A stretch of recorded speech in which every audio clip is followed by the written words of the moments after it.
Halo, perkenalkan saya Daniel Moranta, biasa dipanggil Daniel. Di video kali ini saya akan mempresentasikan hasil pengerjaan soal tes untuk posisi data science dengan studi kasus deteksi fraud di bidang Medicare. Di sini saya memperoleh dataset dari Kaggle. Berikut linknya terlampir. Lalu variabel independen pada studi kasus ini terdiri sebagai berikut. Variabel independen ini saya tentukan berdasarkan analisis korelasi menggunakan extra classifier yang nantinya saya jelaskan di bawah. Lalu variabel dependennya tentu ada potensial fraud. Potensial fraud terdiri dari dua kategori, yaitu ada yes dan no. Lalu selanjutnya eksplorasi data, di mana saya melihat jumlah data, kolom yang ada, kolomnya berapa. Di sini ada 4 file untuk data trend. Lalu dari 4 data tersebut saya satukan menjadi satu kesatuan untuk saya dapat memodelingnya nanti dan menghasilkan model untuk mendeteksi fraud berdasarkan fitur-fitur yang sudah saya gabungkan tadi. Lalu saya simpan filenya yang sudah digabungkan. Lalu saya lihat. Kenapa saya lihat? Karena saya ingin mengetahui isi dalam sebuah file yang tadi sudah saya gabungkan itu seperti apa. Lalu saya melihat setiap kolom tipe datanya apa saja. Lalu melihat data yang nol. Di sini saya beralasan untuk melihat ini agar nantinya modeling mendapatkan nilai yang sangat baik. Dan saya bisa mengetahui kolom mana yang saya akan imputasi untuk menghindari data nol ini, agar model saya menghasilkan akurasi yang tinggi. Lalu selanjutnya saya menggantikan nilai dari kolom masing-masing menjadi 0, itu untuk tidak ada penyakit. Lalu untuk 1 itu berarti artinya ada penyakitnya. Lalu selanjutnya saya membuat kolom atau fitur waktu rawat, di mana kolom discharge DT dikurangi admission DT. Di sini karena dua kolom ini penting untuk melihat wajar atau tidak wajarnya seorang pasien itu untuk mendeteksi fraudnya. Apakah dia sebentar atau lama, dari situ bisa dilihat. Lalu selanjutnya ada status hidup, di mana saya definisikan 0 untuk meninggal, 1 dan masih hidup. 1 adalah hidup. Lalu selanjutnya untuk lama klaimnya saya buat kolom lama klaim. Itu kolom lama klaim itu dari akhir klaim dikurang awal klaim. Akhir klaim ini ada di kolom claim start date, lalu dikurangi kolom claim end date. Lalu selanjutnya untuk variabel independennya itu saya drop variabel yang tidak bergunanya. dan saya menyisahkan hanya yang akan digunakan nanti untuk modeling di variabel X-nya. Lalu tersisalah variabel-variabel yang penting, variabel independen untuk dimodeling. Lalu selanjutnya saya menyimpannya, lalu membacanya, lalu saya melihat data dari setiap kolom yang memiliki nilai 0. Sini dapat terlihat ada TTL Emmet Page, ini sebesar 899 data baris atau baris. Waktu rawatnya 51.000. Ini karena saya masih belum ini masih keseluruhan belum berdasarkan provider nanti. Lalu saya membaca dari yang tadi.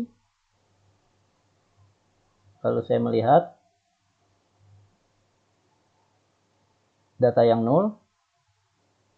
Lalu saya memberikan imputasi untuk mengatasi data 0 menggunakan min. Lalu selanjutnya saya mengecek lagi sudah bersih kolom DTQM template ini. Lalu selanjutnya di sini sudah mulai saya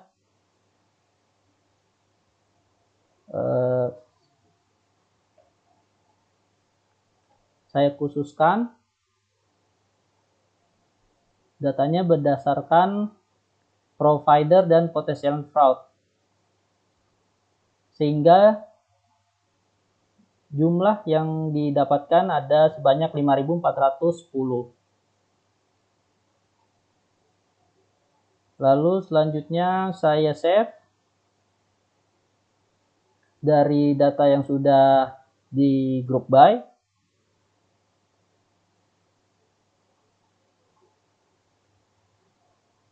Lalu setelah itu saya melihat distribusi frekuensi dari potensial fraud-nya.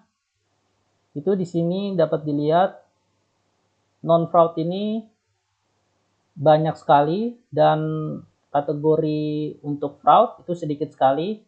Di sini sangat jauh. No itu ada 90% dan yes itu ada 9%.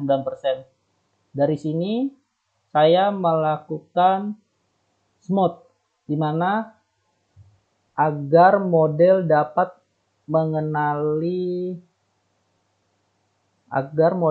menghasilkan akurasi yang lebih baik lagi. Saya menggunakan smooth, lalu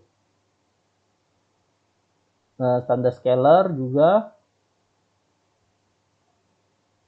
untuk meringkas datanya agar tidak terlalu besar, diberikan jarak 0 sampai 1.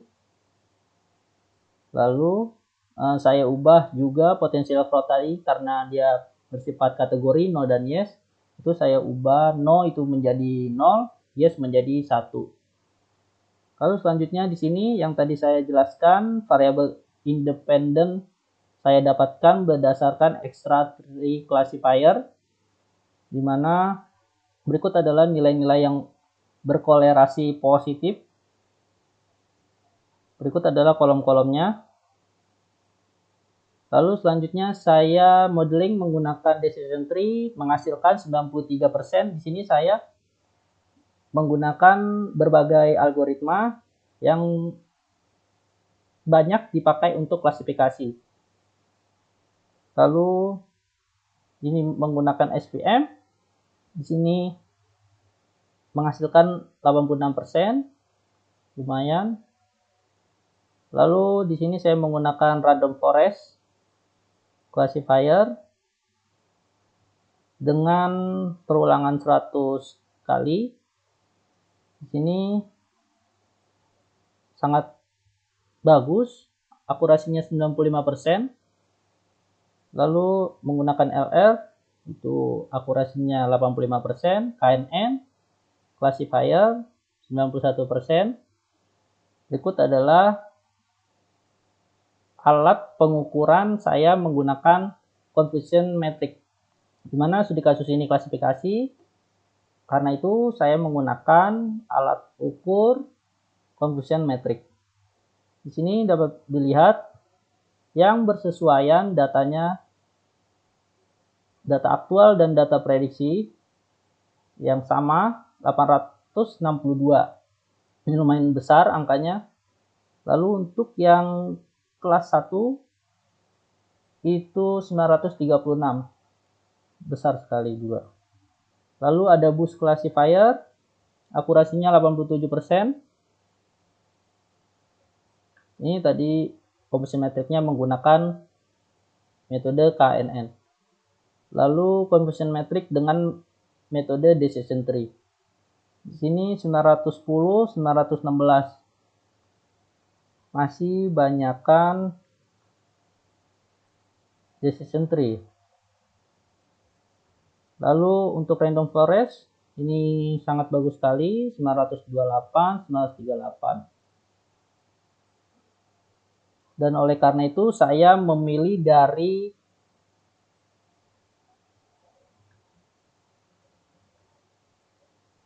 lima algoritma, memilih dari algoritma yang tadi sudah saya sebutkan. Itu saya memilih random forest karena memiliki ketepatan model dalam memprediksi sesuai dengan kenyataan yang memiliki nilai cukup tinggi. Lalu klasifikasi report dari random forest, di sini akurasinya 95%, lalu F1 skornya 95%, dan juga recall-nya 95%, precision 95%. Itu bisa dikatakan model sangat baik. Lalu saya memprediksi data test di sini untuk memastikan apakah model saya benar-benar baik. Ini sama seperti yang data trennya, dilakukannya penggabungan, membuat fitur baru, fitur waktu rawat, lalu fitur status hidupnya diubah, lalu dibuat juga fitur lama klaim, sama saja.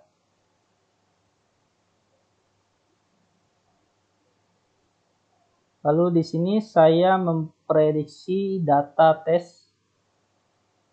Di sini ada yang fraud itu ada 1269 dan yang tidak fraud itu ada 84. Insight dari bisnis dapat kita lihat polanya di sini.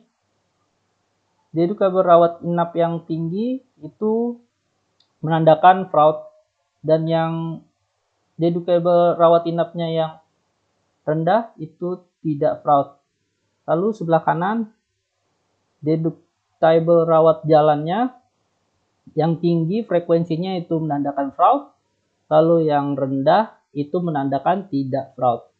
Lalu kalau dilihat dari histogram jumlah klaimnya, jumlah klaim yang frekuensinya tinggi itu fraud, sedangkan yang rendah itu tidak fraud. Maka bisa disimpulkan ketika jumlah klaimnya cenderung sangat tinggi sekali, itu merupakan pola dari fraud. Dan yang rendah itu tidak fraud. Demikian presentasi yang dapat saya sampaikan, kurang lebihnya mohon maaf. Terima kasih atas perhatiannya.